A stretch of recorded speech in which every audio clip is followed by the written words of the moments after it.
बस्तर जिला में आज शाला प्रवेश उत्सव के आयोजन करेगी। एक हरमुख कार्यक्रम जगदलपुर में संपन्न हुई। जी हाँ, कलेक्टर विजय दयाराम के बताइन की प्रशासन डहर ले जिला के करीबन 2500 स्कूल के मरम्मत के काम कराए गए है। ये मले 1100 स्कूल के मरम्मत पर करीबन 70 करोड़ रुपया उपलब्ध कराए गए से, जेमा कक्षा के फर्नीचर के मरम्मत जैसे काम शामिल है। उन्हें जिला के 5180 छात्रा मन ला सरस्वती साइकिल योजना के तहत मुफ्त में साइकिल घलो बांटेगी से, जबकि करीब 1.25 लाख विद्यार्थी मन ला स्कूल के ड्रेस और पाठ्य पुस्तक मुफ्त में बांटेगी से। पहली में, छठवीं में और 9वीं में जो बच्चे अलग अलग स्तर पे जो दाखिला पाए जाते हैं उनको शाला प्रवेश कराया गया।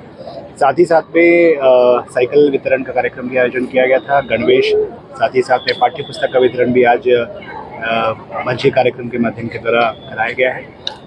मैं सभी आज शाला खुशहाल रहे, आगे के जो आपका जो शाले का जीवन जो है वो भी खुशहाल रहे। आज शाला प्रवेशोत्सव के पहले दिन जौन भी लड़का मन अपन कक्षा में आइन उमन के तिलक लगा के स्वागत करेगी और आज उमन के पढ़ाई लिखाई शुरू हो गए है। जिला शाला प्रवेशोत्सव मनाया गया, जिसमें कि जिला प्रशासन और शिक्षा विभाग मनाया गया और इसमें बच्चों को गणवेश वितरण, पाठ्य पुस्तक वितरण और बालिकाओं का पुस्तिका वितरण और तिलक और मिठाई के साथ उनका स्वागत किया। Bureau report Uttarakhand news.